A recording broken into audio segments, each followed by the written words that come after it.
Hello friends, welcome to study of commerce.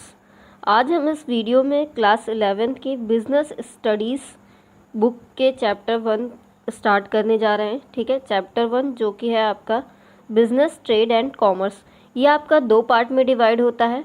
पहला आपका trade and commerce का रहता है और दूसरा पार्ट आपका बिजनेस क्या होता है, ट्रेड क्या होता है, कॉमर्स क्या होता है, इससे रिलेटेड रहता है। ठीक है, तो आज हम फर्स्ट पार्ट में डिस्कशन करेंगे कि फर्स्ट पार्ट में क्या क्या होता है, हिस्ट्री और ट्रेड और कॉमर्स की क्या हिस्ट्री है और इसमें आगे की क्या क्या चीज़ें होती हैं। ठीक है, तो पहले इंडिया में क्या क्या होता था ट्रेड एंड कॉमर्स से रिलेटेड, वो सब चीज़ें आज हम इस वीडियो में डिस्कस करेंगे।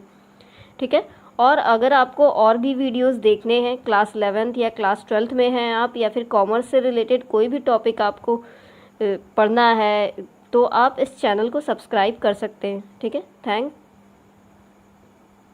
तो चलिए शुरू करते हैं बिजनेस ट्रेड एंड कॉमर्स। ठीक है, तो सबसे पहले हम बात करते हैं history of trade and commerce. Trade and commerce played a significant role in the evaluation of the economy of India.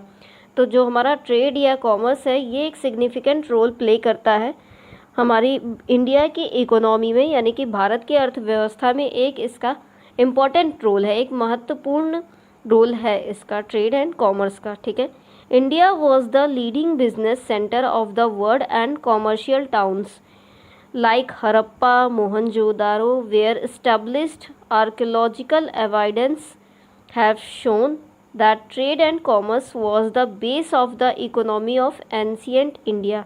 यानी कि हमारे एंशियंट इंडिया की इकोनॉमी में ट्रेड एंड कॉमर्स बेस्ड होता था। इकोनॉमी हमारा ट्रेड और कॉमर्स पे ही बेस होता था एंशियंट इंडिया में। यानी कि हमारा जो बिज़नेस है वो आज से नहीं शुरू हुआ है, वो हमारा एंशियंट इंडिया के टाइम से ही बिज़नेस हमारा शुरू हो गया है। इकोनॉमिक एक्टिविटीज़ होना शुरू हो गई हैं। तब भी लोग अदल बदल करते थे, यानी कि एक्सचेंज करते थे। तब गेहूँ दे करके पैसे लेते थे या कुछ भी करते थे, तो मेथड दूसरा था, लेकिन बिज़नेस तब भी लोग किया करते थे। ठीक है, the trade was mainly carried out by water and land.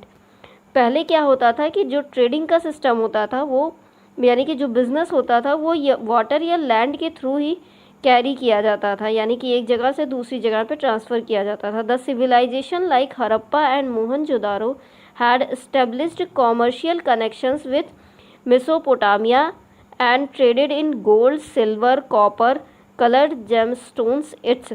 यानी कि हमारा जो सिविलाइजेशंस था हरप्पा और मोहनजोदारो का, वो एक फाइनेंशियल रिलेशनशिप उनका मेंटेन था मेसोपोटामिया के साथ में, और ये ट्रेडिंग भी होती थी गोल्ड, सिल्वर, कॉपर की। ठीक है, कलर्ड जेमस्टोन यानी कि रंगीन पत्थरों की भी जो है ट्रेडिंग की जाती थी पहले के टाइम पे। ठीक है, तो होता क्या था कि बेसिकली पहले भी बिजनेस किया जाता था, लेकिन बस मेथड्स चेंज थे। बाकी ट्रेडिंग का सिस्टम, कॉमर्शियल चीज़ें, इकोनॉमिक एक्टिविटीज़, ये सब चीज़ें पहले भी होती थी। बस पहले क्या था कि पहले हमारा ज़्यादा जो है एक्सपोर्ट होता था, इंपोर्ट हमारा कम रहता था। लेकिन अब क्या होता है, अब हमारा इंपोर्ट बढ़ गया है और एक्सपोर्ट कम हो गया है। तो history of trade and commerce में आगे की चीज़ें हम डिस्कस करेंगे अब, जैसे कि इंडिजिनस बैंकिंग सिस्टम हुआ करता था पहले के टाइम पे एंशिएंट इंडिया में, ट्रांसपोर्ट का क्या सिस्टम हुआ करता था, इंटरमीडियरीज़ का क्या रोल था, तो इन सब चीज़ों पर आगे हम डिस्कस करेंगे। ठीक है, अब पहले क्या हुआ करता था कि पहले हमारा कोई बैंक नहीं हुआ करता था, ना कोई एसबीआई हुआ करती थी, ना कोई पंजाब नेशनल बैंक हुआ करती थी। ठीक है, ना कोई रिज़र्व बैंक होती थी, ना कोई सेंट्रल बैंक होती थी। तो पहले कोई बैंक नहीं थी, तो पहले एक आपकी इंडिजिनस बैंकिंग सिस्टम चलता था। तो उसमें होता क्या था कि कुछ लोग आपस में जो है ग्रुप बना लेते थे और वो लोगों को कॉइन्स प्रोवाइड करते थे। ज़्यादातर मेटल के कॉइन्स होते थे, तो वो एक तरह का मीडियम ऑफ एक्सचेंज हो गया था, वही प्रोवाइड किया जाता था एक दूसरे को, तो उसे एक तरह का बैंकिंग सिस्टम बोला जाता था। Metal coins are the common medium of exchange in indigenous banking system. तो इंडिजिनस बैंकिंग सिस्टम में मेटल कॉइन्स ही एक कॉमन मीडियम हुआ करता था एक्सचेंज करने का। ठीक है, document such as hundi and chitthi were in use for transaction और buying and selling on credit. ठीक है, तो दो चीज़ें यूज़ होती थी, दो डॉक्यूमेंट सच एज हुंडी और चिट्ठी। हुंडी और चिट्ठी यूज़ किया जाता था ट्रांजेक्शन्स के लिए या फिर क्रेडिट में गुड्स बाई या सेल करने के लिए, बेचने या ख़रीदने के लिए। तो हम केवल हुंडी और चिट्ठी का ही यूज़ करते थे। द इंडिजिनस बैंकर्स जो इंडिजिनस बैंकर्स होते थे वे एक्ट करते थे, they act as commission agents when they purchase agriculture products on behalf of firms, miles and trading houses. तो जो इंडिजिनस बैंकर्स होते थे वो जब एज अ कमीशन एजेंट बन जाते थे, जब एग्रीकल्चर प्रोडक्ट्स परचेज करने होते थे फर्म्स के बिहाफ पे या फिर माइल्स या ट्रेडिंग हाउसेस के बिहाफ पे, ठीक है। यानी कि आप किसी कंपनी के बिहाफ पे या किसी एग्रीकल्चर प्रोडक्ट के परचेज करने जा रहे हो किसी कंपनी के बिहाफ पे या फिर किसी माइल्स के या किसी ट्रेडिंग हाउस के बिहाफ पे, तो वो as a indigenous bankers commission agents हो जाया करते थे, ठीक है। तो बेसिकली ये एक बैंकिंग सिस्टम होता था, क्योंकि पहले के टाइम पे कोई बैंक नहीं हुआ करती थी, तो ये एक छोटा सा बैंकिंग सिस्टम हुआ करता था जहाँ पर मेनली मेटल कॉइन्स यूज़ किया जाते थे as a modern medium of exchange as a use किया जाता था। और डॉक्यूमेंट्स दो यूज़ किए जाते थे, एक हुंडी आपका और एक चिट्ठी, वो भी एज अ ट्रांजेक्शन के लिए हम यूज़ करते थे या फिर क्रेडिट में बाय या सेल करने के लिए यूज़ करते थे। चलिए अब हम बात करते हैं कि इंटरमीडियरीज़ का क्या रोल था, ये कैसे राइज़ किए। तो इंटरमीडियरीज़ बेसिकली क्या होते हैं, एक मिडिल मैन होते हैं जो कि हेल्प करते हैं, कमीशन एजेंट्स होते हैं, जस्ट लाइक कमीशन एजेंट्स या ब्रोकर्स या डिस्ट्रीब्यूटर्स भी हम बोल सकते हैं, जो हमारी डिस्ट्रीब्यूट करने में कोई चीज़ हेल्प करते हैं, ठीक है। एक कस्टमर को सेलर से जो बीच में मिलाता है वही इंटरमीडियरी या मिडिल मैन कहलाता है, ठीक है, जो बीच में होता है। Intermediaries are commission agents, brokers, distributors both for wholesale and retail goods, ठीक है। तो होलसेल या रिटेल गुड्स दोनों के लिए ये जस्ट लाइक ब्रोकर्स होते थे या डिस्ट्रीब्यूटर्स होते थे या फिर कमीशन एजेंट्स होते थे, ठीक है। Intermediaries played a prominent role in the promotion of trade. तो ट्रेड के प्रमोशन में ये एक प्रोमिनेंट रोल प्ले करते थे, यानी एक इम्पॉर्टेंट रोल प्ले करते थे। Export exceed imports with large margins.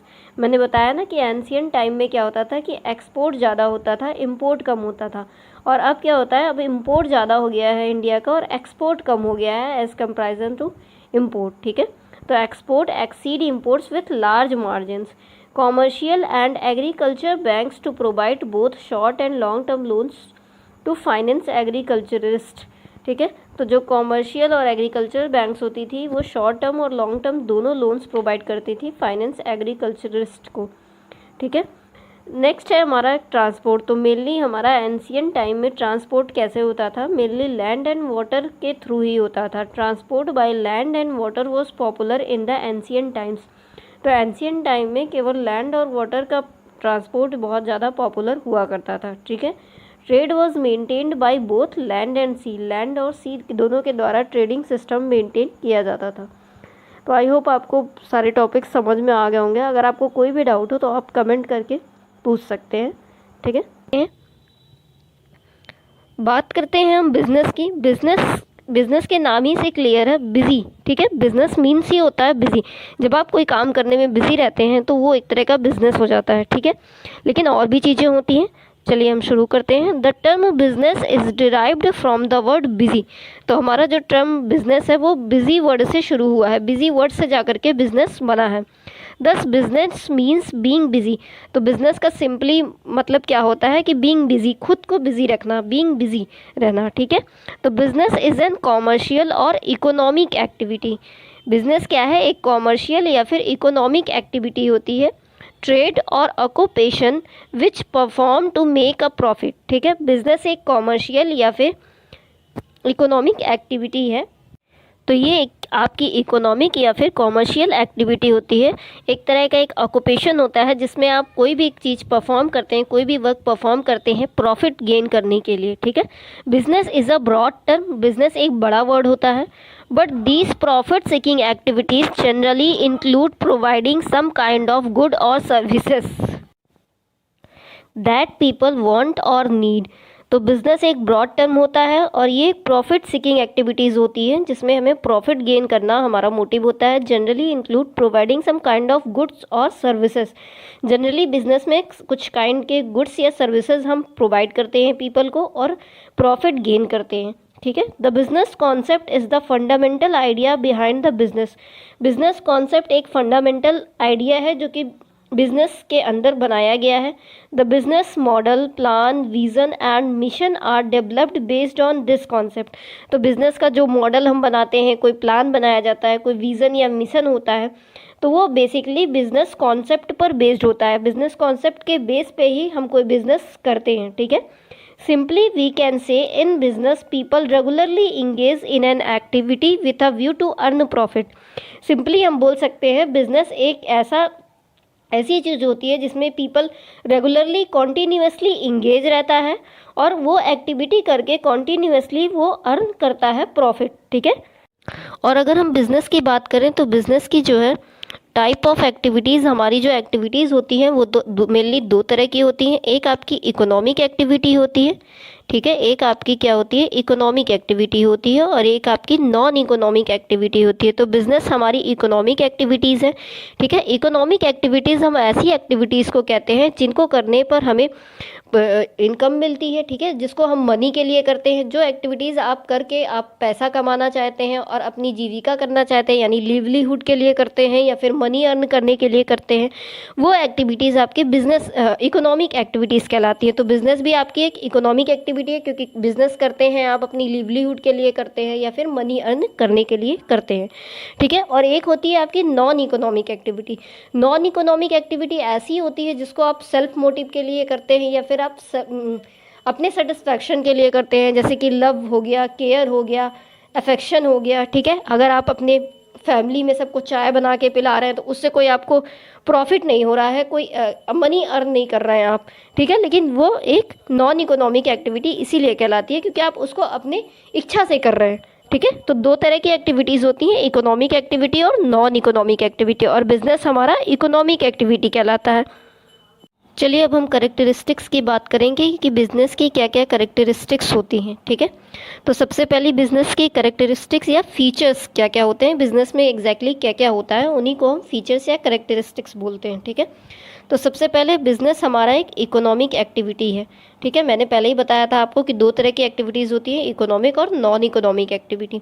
तो बिज़नेस हमारा इकोनॉमिक एक्टिविटी है क्योंकि बिज़नेस हम करते हैं, हमारा जो मोटिव होता है बिज़नेस करने का वो मनी अर्न करना होता है और अपनी हम लिवलीहुड के लिए बिज़नेस करते हैं। तो वो एक्टिविटीज़ जो आप मनी अर्न करने के लिए या अपने लिवलीहुड के लिए करते हैं वही आपकी इकोनॉमिक एक्टिविटी कहलाती है, ठीक है।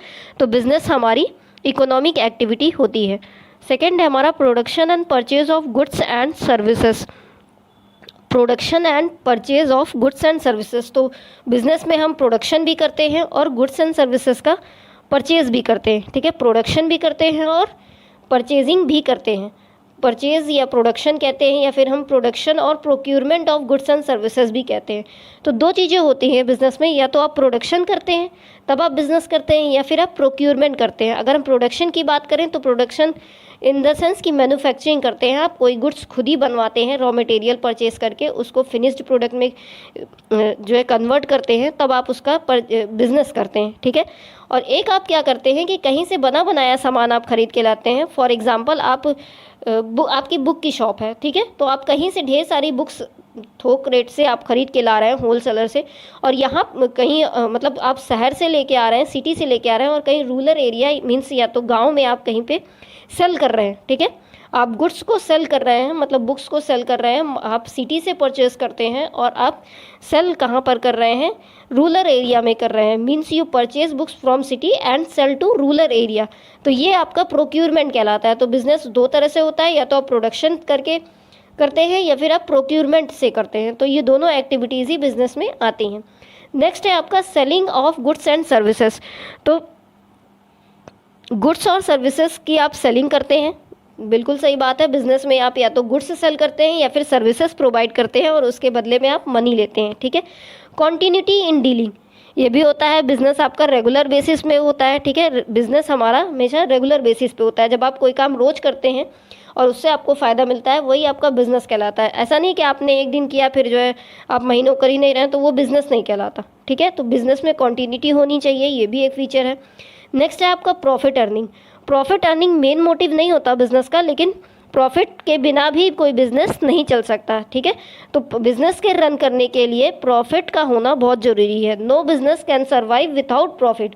कोई भी बिजनेस सर्वाइव नहीं कर सकता बिना प्रॉफिट के, ठीक है। No business can survive without profit. Next है आपका element of risk.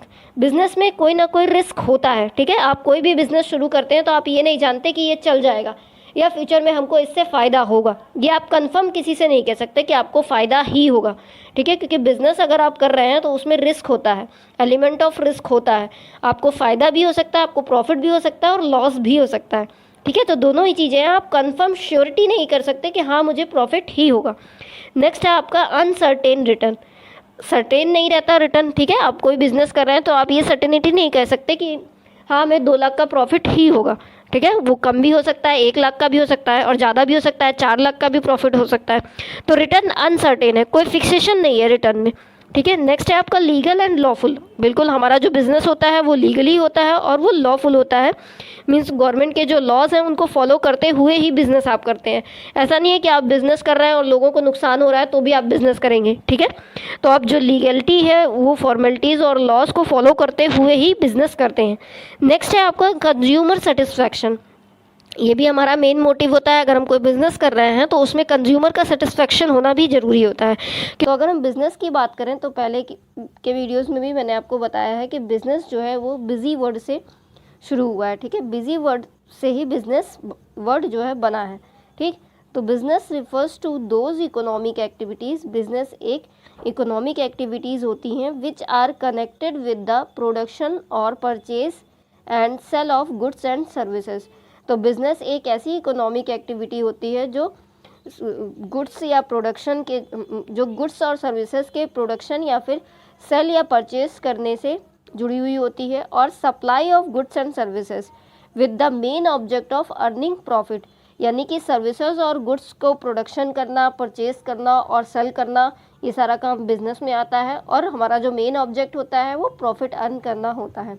To earn income in the form of profit people engage themselves in business, ठीक है। पीपल प्रॉफिट अर्न करने के लिए अपने को बिजनेस में इंगेज करते हैं, ठीक। तो बिजनेस, प्रोफेशन और एम्प्लॉयमेंट तीनों के बीच में हमें डिफरेंस देखना है।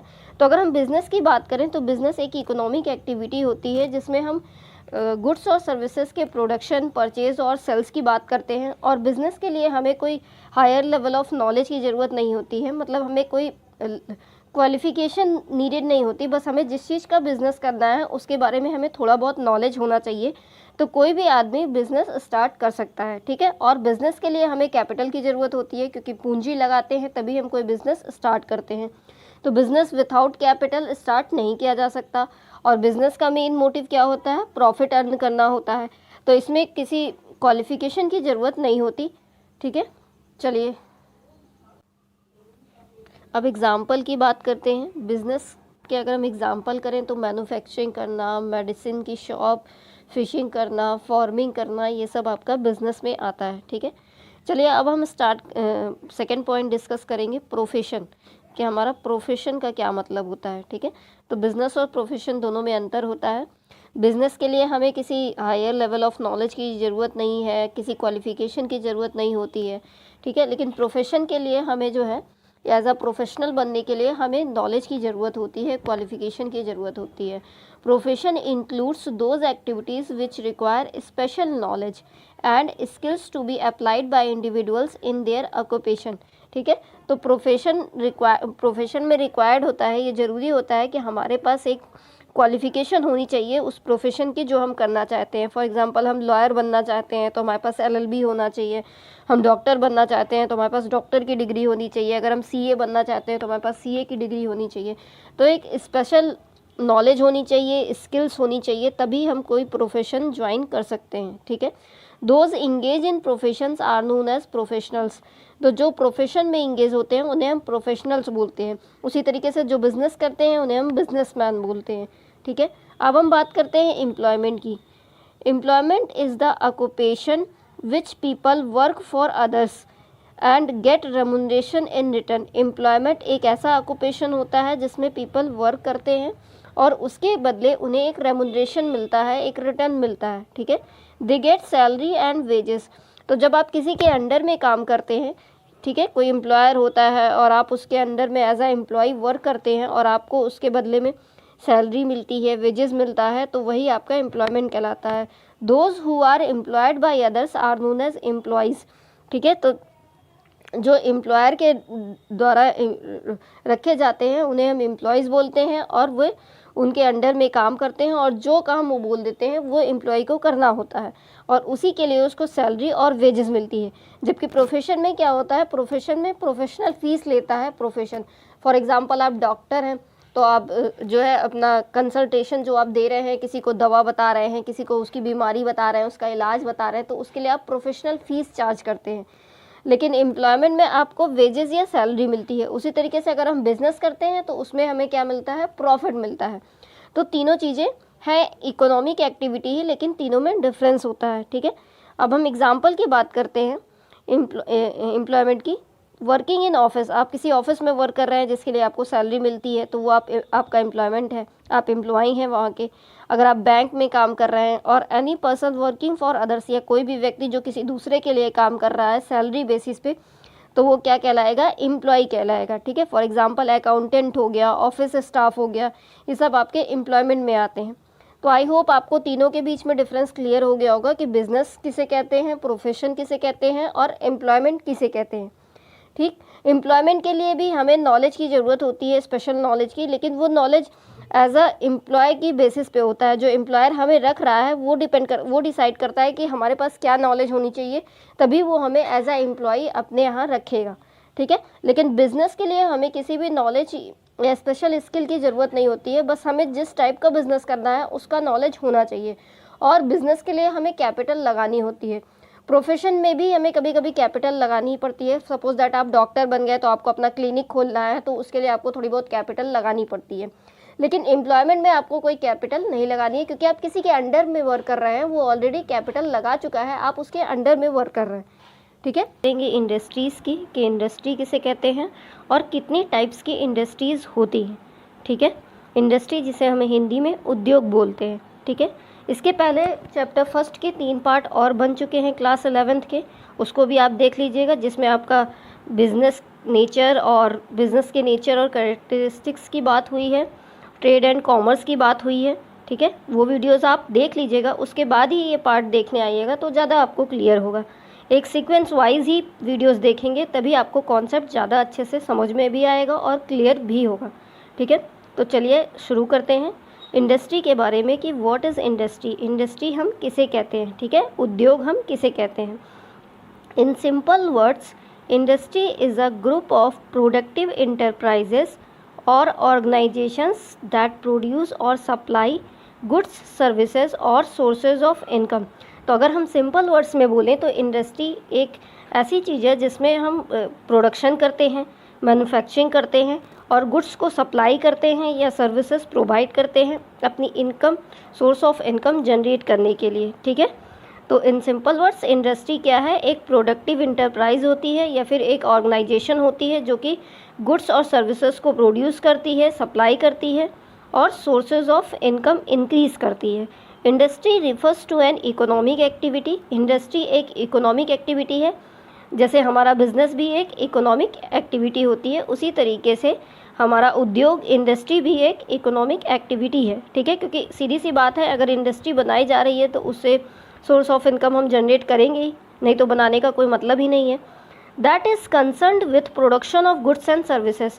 तो इंडस्ट्री किससे कंसर्न करती है, गुड्स और सर्विसेज के प्रोडक्शन से। एक्सट्रैक्शन ऑफ मिनरल्स, मिनरल्स को एक्सट्रैक्ट करती है, ठीक है, एक मैन्युफैक्चरिंग प्रोडक्ट के फॉर्म में एक्सट्रैक्ट किया जाता है। और the provision of services, services provide करती है।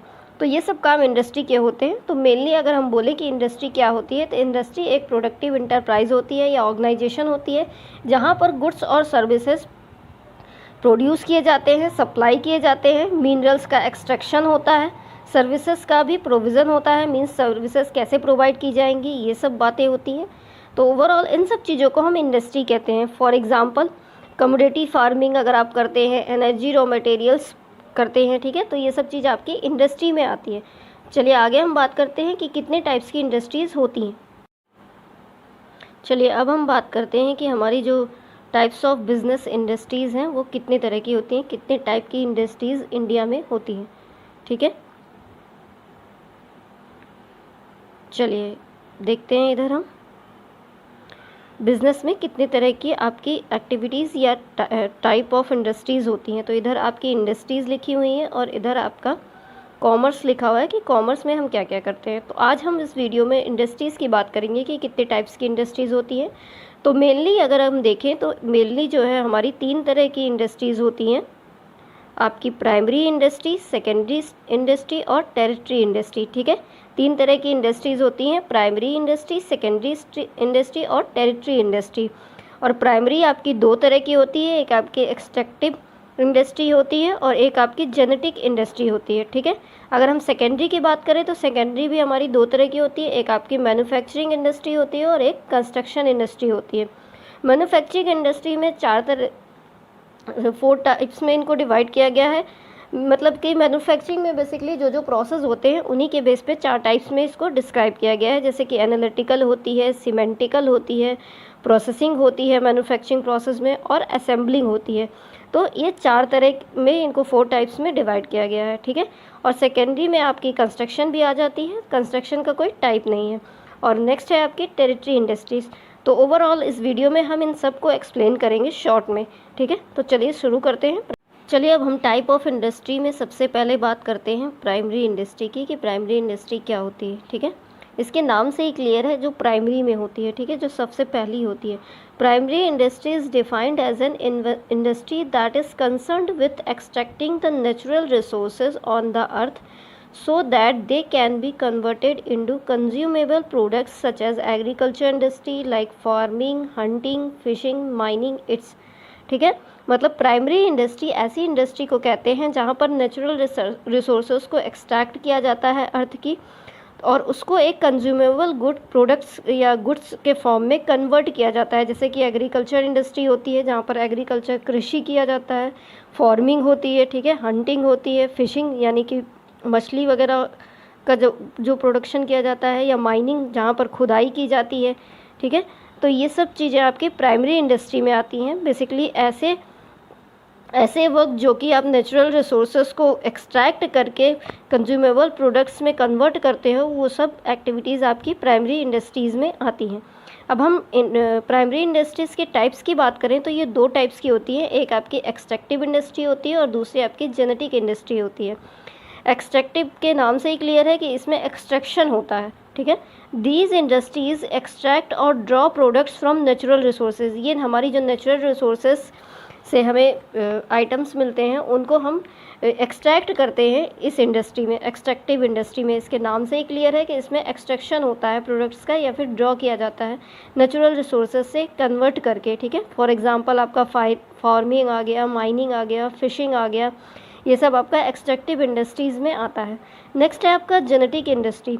These industries are engaged in breeding plants animals for their use in further reproduction. Seeds and nursery companies are typical examples of genetic industry. तो ऐसी industries जो कि engaged होती हैं plants को breed करने में, एनिमल्स को, ठीक है, फर्दर रिप्रोडक्शन करने में एनिमल्स का, यानी कि एनिमल्स को पालती हैं फिर उनका रिप्रोडक्शन करती हैं। ठीक है, वो सब इंडस्ट्रीज़ आपकी जेनेटिक इंडस्ट्रीज़ में आती है, जैसे मुर्गी पालन हो गया, ठीक है, जैसे कि नर्सरी और सीड्स का वो हो गया, वो सब आपका जेनेटिक इंडस्ट्रीज़ में आता है। चलिए अब हम बात करते हैं सेकेंडरी इंडस्ट्री की। तो प्राइमरी इंडस्ट्री के वर्क कंप्लीट हो जाते हैं तो सेकेंडरी इंडस्ट्री के शुरू होते हैं। ठीक है, secondary industry are those that take the raw materials produced by the primary sector and process them into manufactured goods and products. तो सेकेंडरी इंडस्ट्रीज ऐसी इंडस्ट्रीज़ होती हैं जो रॉ मटेरियल्स जो प्राइमरी इंडस्ट्री ने प्रोड्यूस किया है प्राइमरी सेक्टर में उसको ले करके प्रोसेस करती हैं और उसको एक मैन्युफैक्चर्ड गुड्स या प्रोडक्ट्स के फॉर्म में कन्वर्ट करती हैं, वही आपकी सेकेंडरी इंडस्ट्रीज़ कहलाती हैं। यानी कि ये इनके पास फ्रेश मटेरियल नहीं होता, ये प्राइमरी सेक्टर से ले करके ही उसको कन्वर्ट करती हैं या मैन्युफैक्चर्ड गुड्स के फॉर्म में कन्वर्ट करती हैं। ठीक है, फॉर एग्जांपल ऑयल रिफाइनिंग, जब माइनिंग की जाती है उसके बाद ऑयल निकलता है तो फिर ऑयल रिफाइनिंग सेकेंडरी इंडस्ट्रीज़ में होता है। ठीक है, एनर्जी प्रोडक्शन होता है, फूड प्रोसेसिंग होता है, तो पहले वहाँ पे एग्रीकल्चर होगा, कृषि होगी, उसके बाद जो फूड निकलेगा उसकी प्रोसेसिंग और पैकिंग यहाँ पर होगी। ठीक है, तो सेकेंडरी इंडस्ट्री प्राइमरी इंडस्ट्री के बाद के वर्क करती है। अब सेकेंडरी इंडस्ट्री आपकी दो टाइप्स की होती है, एक आपकी मैन्युफैक्चरिंग इंडस्ट्री होती है और दूसरी कंस्ट्रक्शन इंडस्ट्री होती है। तो सबसे पहले हम बात करते हैं मैन्युफैक्चरिंग इंडस्ट्री की। तो मैन्युफैक्चरिंग इंडस्ट्री आपकी 3 तरह की होती है, 4 तरह की। एक आपकी एनालिटिकल होती है, दूसरी सिंथेटिकल होती है, प्रोसेसिंग होती है, असेंबलिंग होती है। देखिए मैन्युफैक्चरिंग में होता क्या है, बेसिकली आप प्रोडक्ट को मैन्युफैक्चर करते हैं, ठीक है। तो उसमें कई सारे स्टेप होते हैं, उसमें प्रोसेसिंग की जाती है, प्रोडक्ट को एनालाइज किया जाता है, उसको एक सिंथेटिकल फॉर्म में कन्वर्ट किया जाता है, उसकी प्रोसेसिंग होती है, असेंबलिंग होती है, पैकेजिंग होती है। ये सब आपका मैन्युफैक्चरिंग इंडस्ट्रीज़ में होता है। तो उन्हीं की बेस पे इसको 4 टाइप्स में डिवाइड कर दिया गया है और कोई बात नहीं है, ठीक है। In manufacturing industries activities related to manufacturing process are done. तो मैन्युफैक्चरिंग प्रोसेस से रिलेटेड एक्टिविटीज़ सब कुछ इसी में होता है, such as analytical, synthetical, processing, assembling etcetera, ठीक है। और दूसरी है आपकी कंस्ट्रक्शन इंडस्ट्री सेकेंडरी इंडस्ट्रीज़ में। तो कंस्ट्रक्शन इंडस्ट्रीज़ में सीधी सी बात है, कंस्ट्रक्शन का वर्क होता है, कंस्ट्रक्ट किया जाता है, ठीक है। जैसे इसमें मैन्युफैक्चरिंग प्रोसेस होता है, उसमें कंस्ट्रक्शन का प्रोसेस होता है। चलिए अब हम बात करते हैं टेरिटरी इंडस्ट्रीज़ की, ठीक है। 3 तरह की इंडस्ट्रीज़ होती हैं ना आपकी, प्राइमरी, सेकेंडरी और टेरिटरी। तो प्राइमरी और सेकेंडरी के बाद जो और चीज़ें बचती हैं वो आपकी टेरिटरी इंडस्ट्रीज़ में आती हैं। These industries provide service facilities. तो services facilities mainly tertiary industries में प्रोवाइड की जाती है, जैसे कि आपका स्कूल हो गया, कॉलेज हो गया, जितने भी सर्विस सेक्टर हैं वो सब इसमें आ जाते हैं। तो ये हमारे इकोनॉमी में बहुत इंपॉर्टेंट रोल प्ले करती है टेरिटरी इंडस्ट्रीज़, ठीक है। ये सर्विसेज हमें इसी के थ्रू प्रोवाइड की जाती है। The territory industries is a technical name for the service sector of the economy. तो इकोनॉमी के सर्विस सेक्टर का ये एक टेक्निकल नेम होता है, ठीक है, which encompasses a wide range of businesses including financial institutions, schools, hostels, hotels and restaurants etc, ठीक है। तो जितनी भी सर्विस प्रोवाइडिंग इंडस्ट्रीज़ होती हैं वो सब टेरिटरी इंडस्ट्रीज़ में आ जाती हैं, जैसे कि आपकी फाइनेंशियल इंस्टीट्यूशंस हो गई, कॉलेज हो गए, स्कूल हो गए, होटल्स हो गए, रेस्टोरेंट्स हो गए। ये सब आपका जितने भी सर्विस सेक्टर हैं वो सब टेरिटरी इंडस्ट्रीज़ में आ जाते हैं, ठीक है। तो आई होप आपको सारी इंडस्ट्रीज़ क्लियर हो गई होंगी। चलिए अब हम एक बार सब कुछ रिवाइज़ कर लेते हैं शुरू से लेकर लास्ट तक, ठीक है। तो हमने इंडस्ट्रीज़ के बारे में पढ़ा कि हमारी मेनली 3 तरह की इंडस्ट्रीज़ होती हैं, प्राइमरी, सेकेंडरी और टेरिटरी। प्राइमरी हमारी 2 तरह की होती है, एक आपकी एक्सट्रैक्टिव और जेनेटिक। प्राइमरी में एक्सट्रैक्टिव और जेनेटिक 2 तरह का काम होता है, एक्सट्रैक्शन का काम होता है और आगे का काम होता है। सेकेंडरी में आपकी मैन्युफैक्चरिंग और कंस्ट्रक्शन इंडस्ट्रीज़ आती हैं। मैन्युफैक्चरिंग में आपका एनालाइज किया जाता है, गुड्स को सिंथेटिकल किया जाता है, उसकी प्रोसेसिंग की जाती है, असेंबलिंग की जाती है, ठीक है। और प्राइमरी इंडस्ट्रीज़ में जो प्रोसेस हो जाता है उसके बाद के प्रोसेस आप सेकेंडरी इंडस्ट्रीज़ में किए जाते हैं। सेकेंडरी इंडस्ट्रीज़ में गुड्स को मैन्युफैक्चर किया जाता है, जो गुड्स प्रोसेस किया गया है प्राइमरी इंडस्ट्री में उसको। और territory industries basically service sector से रिलेटेड होती है, जिसमें हमारी सर्विसेज होती हैं, जैसे कि होटल्स हो गए, स्कूल हो गए, कॉलेज हो गए, रेस्टोरेंट हो गए, जहाँ पर आपको सर्विसेज प्रोवाइड की जाती हैं, वो सब आपकी टेरिटरी इंडस्ट्रीज़ में आती हैं। और टेरिटरी इंडस्ट्रीज़ हमारी इकोनॉमी में एक इम्पॉर्टेंट रोल प्ले करती है, क्योंकि सारे सर्विस सेक्टर्स टेरिटरी इंडस्ट्रीज़ में ही आते हैं। आई होप आपको सारी टाइप ऑफ इंडस्ट्रीज़ क्लियर हो गई होंगी। अगर आपको कोई भी डाउट हो तो आप कमेंट करके पूछ सकते हैं, ठीक है। करेंगे कि कॉमर्स किसे कहते हैं, ठीक है, और कॉमर्स में क्या क्या चीज़ें, कौन कौन सी एक्टिविटीज़ हम करते हैं, ठीक है। ट्रेड होता है आपका, ऑक्सिलरीज टू ट्रेड होता है, ठीक है। ये सारी चीज़ें आज हम इस वीडियो में डिस्कस करेंगे। तो इससे पहले वाले जो पार्ट्स है वीडियो के वो आप देख लीजिएगा, तब आपको ये वाला पार्ट ज़्यादा क्लियर समझ में आएगा। तो चलिए स्टार्ट करते हैं। What is commerce? कॉमर्स किसे कहते हैं? Generally commerce refers to the exchange of goods, services और something of value between businesses और एंटिटीज़। तो अगर हम जनरल वर्ड्स में बोलें तो कॉमर्स रिफ़र करता है गुड्स और सर्विसेज का एक्सचेंज करना, ठीक है, या फिर कोई चीज़ जिसकी वैल्यू है, समथिंग ऑफ वैल्यू, हमारे बिजनेस में और हमारी एंटिटीज़ में, ठीक है। Commerce includes both buying and selling of goods, trades as well as auxiliaries such as transport, banking etcetera.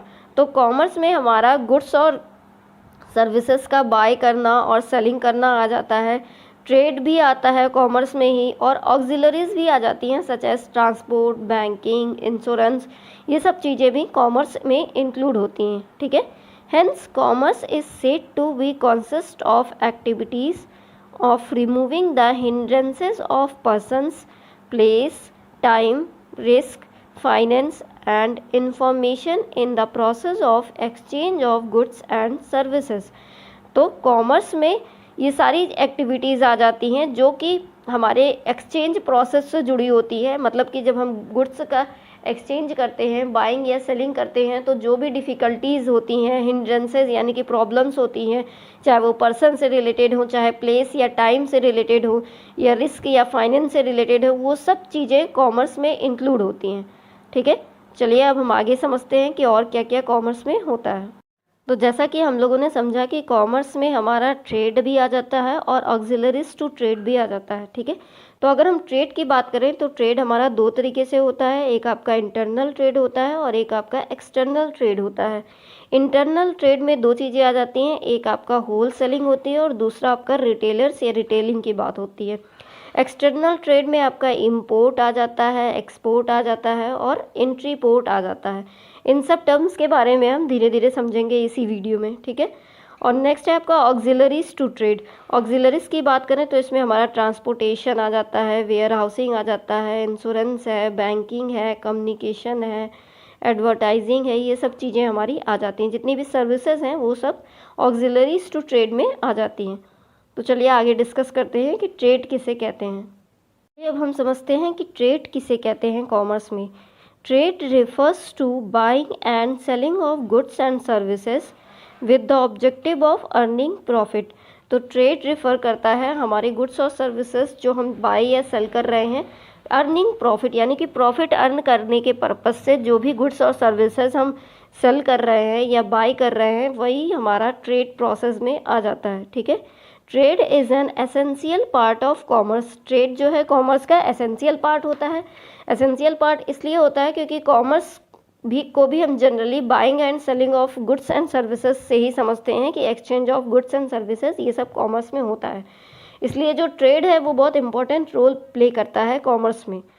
In the absence of trade it would not be possible to undertake production activities on a large scale. अगर trade नहीं होगा तो commerce में ये possible ही नहीं हो सकता कि हम लार्ज स्केल पर प्रोडक्शन एक्टिविटीज़ को अंडरटेक कर पाएँ। ठीक है, trade classified into two categories, internal trade and external trade. ठीक है, चलिए इंटरनल ट्रेड और एक्सटर्नल ट्रेड क्या होता है अब हम ये समझते हैं। बात करते हैं इंटरनल ट्रेड की। Internal trade is home trade. It is conducted between different regions and geographical locations of the same country. यानी कि एक ही कंट्री में रह करके जो हम अलग अलग सिटीज़ में ट्रेड कर रहे हैं, ठीक है, डिफरेंट रीजन्स में ट्रेड कर रहे हैं, गुड्स और सर्विसेज का बाइंग या सेलिंग कर रहे हैं, तो वो सब हमारा इंटरनल ट्रेड में आ जाता है। फॉर एग्जांपल होलसेल ट्रेडिंग और रिटेल ट्रेडिंग। तो होलसेल ट्रेडर जो होते हैं वो होलसेल के सामान रखते हैं जो कि ढेर सारे बल्क क्वांटिटी में रखते हैं, और जो रिटेलर होते हैं वो शॉपकीपर्स होते हैं, जनरल स्टोर वाले होते हैं। ठीक है, वो आपको रिटेल कॉस्ट पे देते हैं, होलसेलर वाले आपको होल में देते हैं। तो वो एक साथ आपको आइटम देंगे, वो थोड़े थोड़े आइटम नहीं देंगे, आपको बल्क क्वांटिटी में आइटम्स लेने होंगे अगर आप होलसेल ट्रेड में जाते हो तो। ठीक है, चलिए अब एक्सटर्नल ट्रेड समझते हैं। It is the process of selling और buying products and services from one country to another. ठीक है, जब हम एक कंट्री से दूसरी कंट्री में सेल या परचेज़ करते हैं गुड्स और सर्विसेज को, तो उसे हम एक्सटर्नल ट्रेड कहते हैं। और जब हम एक ही कंट्री में रह करके डिफरेंट रीजन्स में करते हैं तो उसे हम इंटरनल ट्रेड कहते हैं।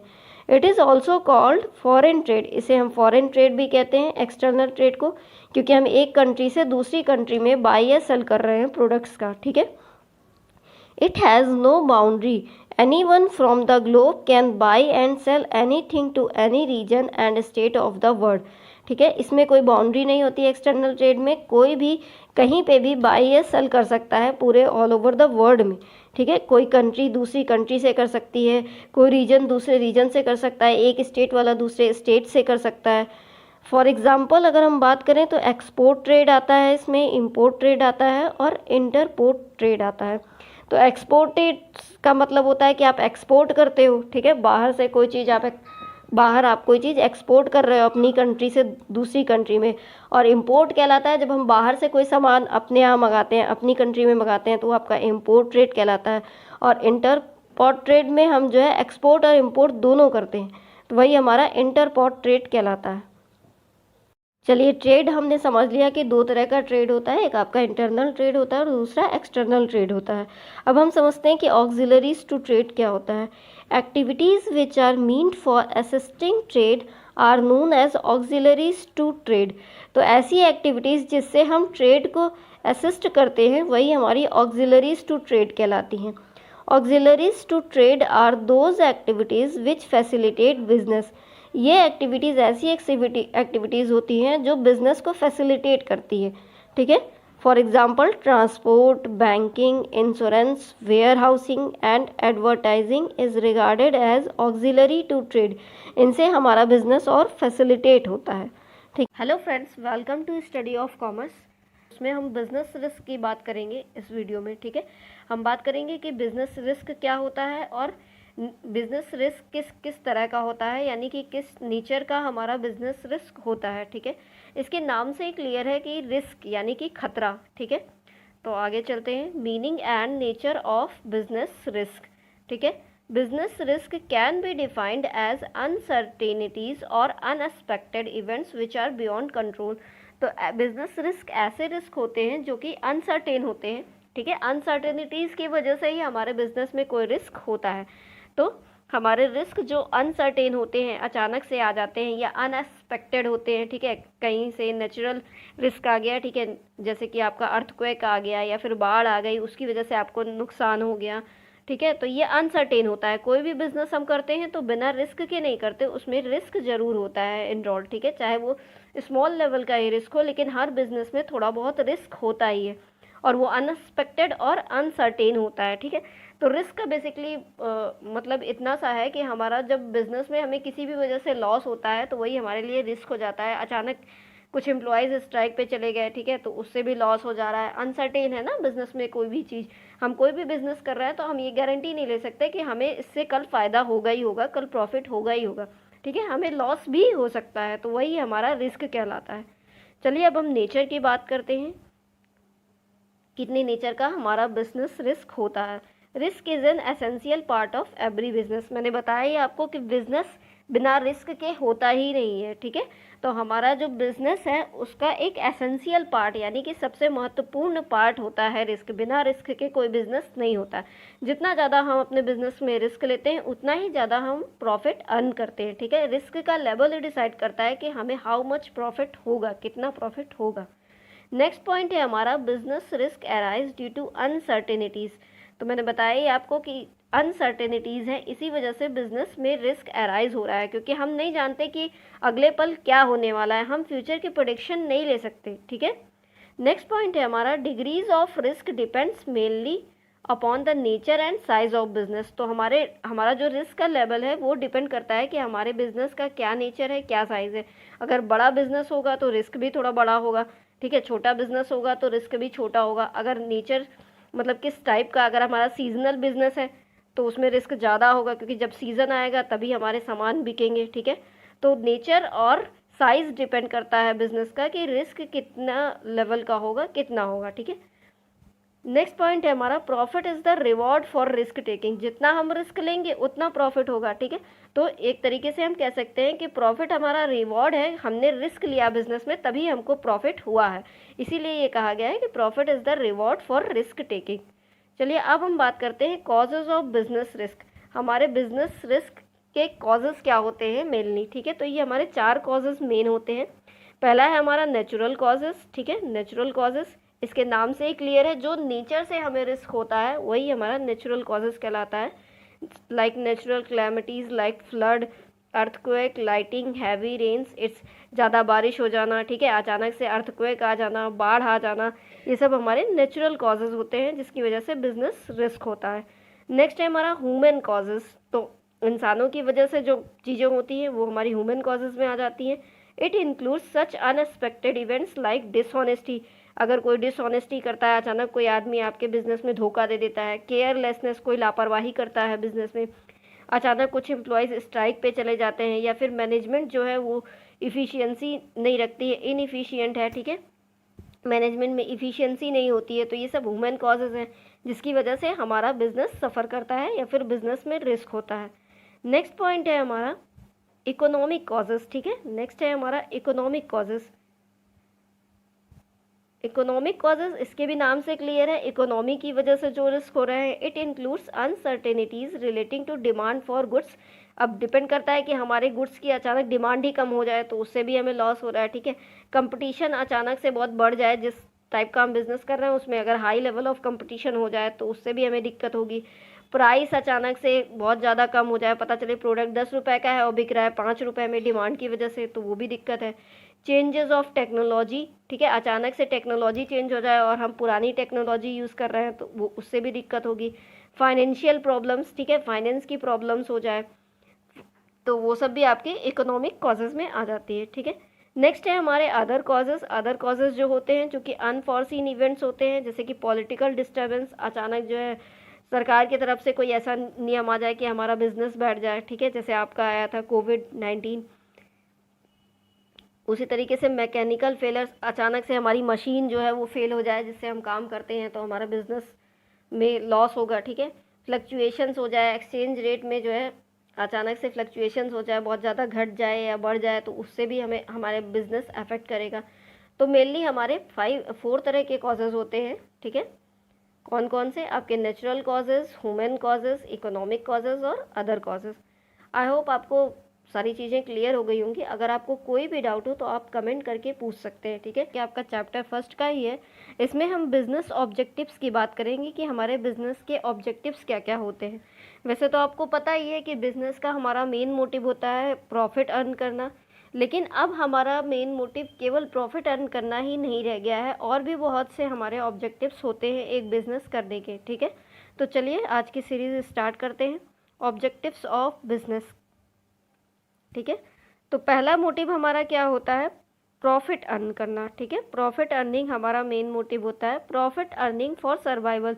प्रॉफिट हम बिजनेस में क्यों अर्न करना चाहते हैं? अपने सर्वाइवर के लिए, बेसिकली हम लिवलीहुड के लिए करना चाहते हैं, या फिर अपने बिजनेस को और ग्रो करना चाहते हैं, हम इसलिए बिजनेस में प्रॉफिट अर्न करना चाहते हैं, ठीक है। तो कोई भी बिजनेस बिना प्रॉफिट मोटिव के नहीं चलता है। Profit must be of reasonable amount. हमारा प्रॉफिट एक रीजनेबल अमाउंट में भी होना चाहिए, ठीक है। But profit can not be the sole objective of business. Means हमारा जो प्रॉफिट है, सपोज दैट हम 1 महीना काम कर रहे हैं लगातार और हमारा जो प्रॉफिट हो रहा है वो सिर्फ 1000 का हो रहा है, तो ये एक रीज़नेबल अमाउंट नहीं है। हमने 1 महीना अपना टाइम दिया बिजनेस को, इतनी मेहनत की, और उसके बाद सिर्फ 1000 का प्रॉफिट हो रहा है, तो ये रीज़नेबल अमाउंट नहीं है, ठीक है। कम से कम हमें 10,000 का प्रॉफिट होना चाहिए। तो एक रीज़नेबल अमाउंट में हमें प्रॉफिट होना चाहिए, हमारे बिजनेस का ये ऑब्जेक्टिव रहता है। लेकिन प्रॉफिट अर्न करना ही हमारा सोल ऑब्जेक्टिव अब बिजनेस में नहीं रह गया है, बाकी भी चीज़ें हमारे ऑब्जेक्टिव में आती हैं, ठीक है। अपने बिजनेस को ग्रो करने के लिए बाकी भी चीज़ें चाहिए होती है, ऐसा नहीं है कि सिर्फ प्रॉफिट अर्न करके ही हम अपने बिजनेस को ग्रो कर सकते हैं। तो हमारा जो नेक्स्ट पॉइंट है वो क्या है? इनोवेशन। इनोवेशन करने का मतलब है कि आप कुछ नया करते हैं अपने बिजनेस में, या फिर कुछ चेंजेस करते हैं, ठीक है, नई टेक्नोलॉजीज़ को अडॉप्ट करते हैं। ऐसा नहीं है कि पुरानी ही चीज़ों को लेके आप बैठे रहते हैं, और इनोवेशन से हमारा बिजनेस ग्रो करता है, ठीक है। Innovation is defined as an introduction of new ideas और मेथड्स। तो इनोवेशन एक डिफाइन किया जाता है इंट्रोडक्शन से, यानी कि इनोवेशन का मतलब होता है अपने बिजनेस में नए आइडियाज़ को लाना, नए मेथड्स को लाना, ठीक है। In the way something is done और मेड। जिस तरीके से हम कोई भी चीज़ करते हैं उसको कुछ नए तरीके से करना, ठीक है। Innovation are of 2 kinds in every business. Business में अगर देखा जाए तो इनोवेशन 2 तरह का होता है, ठीक है।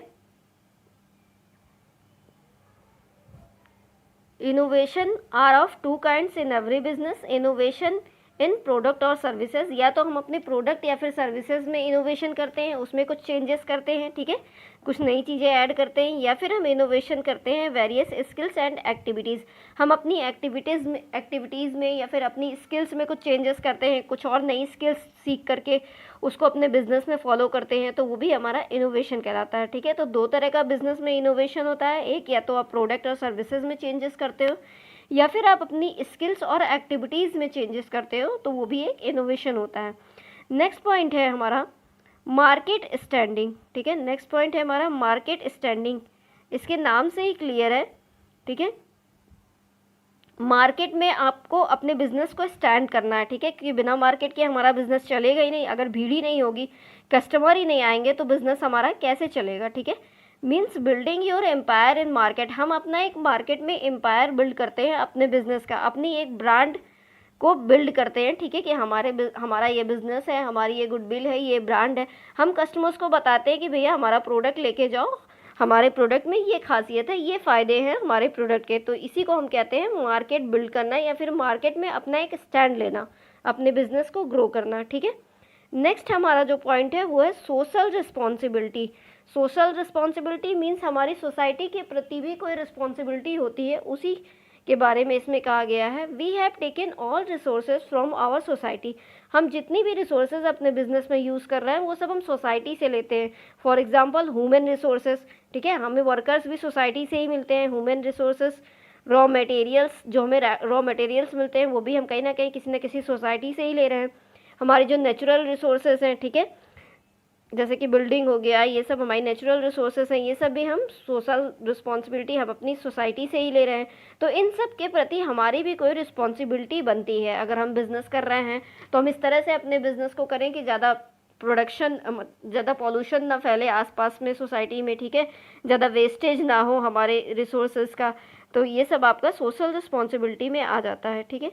अब हम नेक्स्ट पॉइंट पे चलते हैं। नेक्स्ट है हमारा physical and financial resources. Physical and financial resources, ये भी हमारे बिजनेस का ऑब्जेक्टिव होता है कि बिजनेस हमारा रिक्वायर करता है physical resources like plant, machine, offices, building it's, and financial resources like funds, Capitals. ये दोनों चीज़ें हमारे बिजनेस के लिए ज़रूरी होती हैं। The business enterprise must aim to acquire these resources as per requirement and use them efficiently।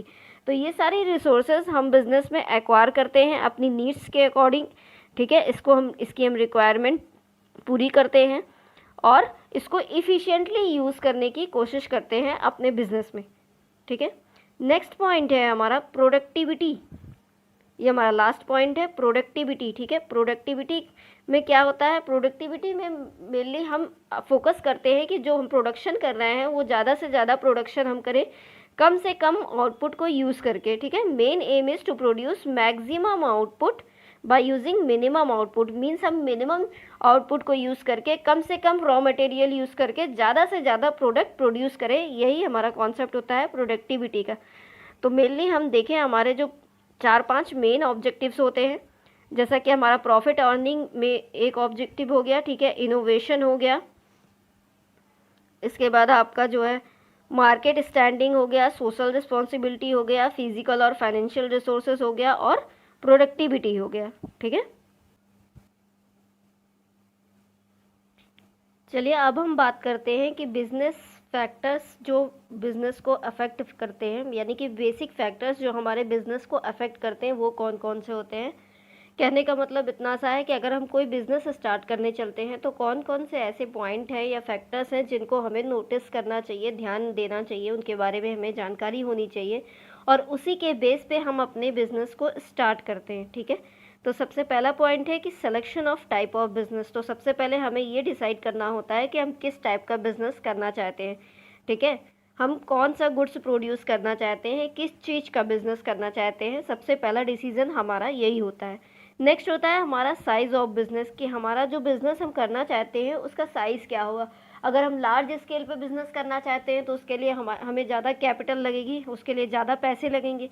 अगर हम स्मॉल साइज़ का बिज़नेस करेंगे तो उसमें हो सकता है पैसे कम लगे, ठीक है। तो ये डिसीज़न लेते हैं। थर्ड डिसीज़न हम लेते हैं कि लोकेशन क्या रहेगी हमें बिज़नेस एंटरप्राइज़ की।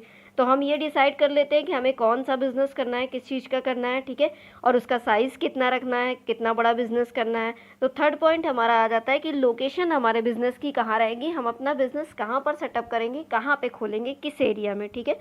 फोर्थ पॉइंट है हमारा फाइनेंशिंग द प्रपोजिशन। तो अब हम डिसाइड कर चुके हैं कि हमें कौन सा बिज़नेस करना है, कितना बड़ा करना है और किस जगह पर करना है। तो हम उसके बाद डिसीज़न लेते हैं कि हमें अपने बिज़नेस में कितना फाइनेंस लगाना है, यानी कि हमें कितनी कैपिटल या कितने फंड्स यूज़ करने हैं अपने बिज़नेस को स्टार्ट करने के लिए, और वो फंड्स हमें कहाँ से मिलेंगे, ठीक है। ये सारे डिसीजंस हम फाइनेंस के प्रपोजिशन में करते हैं। नेक्स्ट हमारा जो फिफ्थ पॉइंट है, physical facilities like machines, equipments, building it's. उसके बाद हमें ये पता करना होता है कि जो हमें फिजिकल चीज़ें चाहिए, फैसिलिटीज़ चाहिए, जैसे कि हमें मशीन चाहिए अपने प्रोडक्शन के लिए, तो वो मशीन कहाँ पे मिलेगी, इक्विपमेंट्स हमें कहाँ से मिलेंगे, ठीक है, टूल्स वगैरह कहाँ से मिलेंगे, हमें बिल्डिंग कहाँ पे मिलेगी, किस बिल्डिंग में हम ये अपना बिजनेस करना चाहते हैं। तो इन सब चीज़ों की रिक्वायरमेंट को पूरा हमें करना होता है, ठीक है। नेक्स्ट पॉइंट है हमारा competent and committed work force. हमें ये भी डिसीजन लेना होता है कि हमारा जो वर्क फोर्स है वो कमिटेड होना चाहिए, ठीक है। हमारे जो वर्कर हैं वो कमिटेड होने चाहिए अपने काम के प्रति, और कॉम्पिटेंट भी होने चाहिए, यानी कि हमें अपनी बिजनेस में ऐसे लोगों को इनरोल करना है जो जिनको मोटिव क्लियर हो, ऑब्जेक्टिव क्लियर हो हमारे बिजनेस का, ठीक है, और वो कमिटेड होकर के अपना वर्क करें। नेक्स्ट है हमारा टैक्स प्लानिंग। हमें टैक्स प्लानिंग भी करनी होती है कि हमारे जो टैक्स के रूल्स और रेगुलेशंस आ रहे हैं उनके बेस पे ही हम अपना बिजनेस स्टार्ट करते हैं, ठीक है। कहीं ऐसा तो नहीं है कि हम जितना बिजनेस कर रहे हैं उससे ज़्यादा हमें टैक्स पे करना पड़ रहा है, तो ये सब हमारा टैक्स प्लानिंग में आ जाता है। लास्ट हमारा डिसीजन क्या लेना होता है हमें, कि हमें अपने बिजनेस को लॉन्च करना होता है। जब इन सब सारी चीज़ों के बारे में हमें नॉलेज हो जाती है तो फिर हम अपने बिजनेस को लॉन्च करते हैं सारी चीज़ों का डिसीज़न लेने के बाद, ठीक है। आई होप आपको सब कुछ क्लियर हो गया होगा। अगर आपको कोई भी डाउट हो तो आप कमेंट करके पूछ सकते हैं, ठीक है। वीडियो अगर आपको पसंद आया हो तो लाइक ज़रूर करिएगा, और वीडियो को शेयर करिएगा ताकि और भी स्टूडेंट्स पढ़ सकें, ठीक है। और चैनल को सब्सक्राइब कर दीजिएगा आगे के वीडियोस देखने के लिए। Thanks for watching.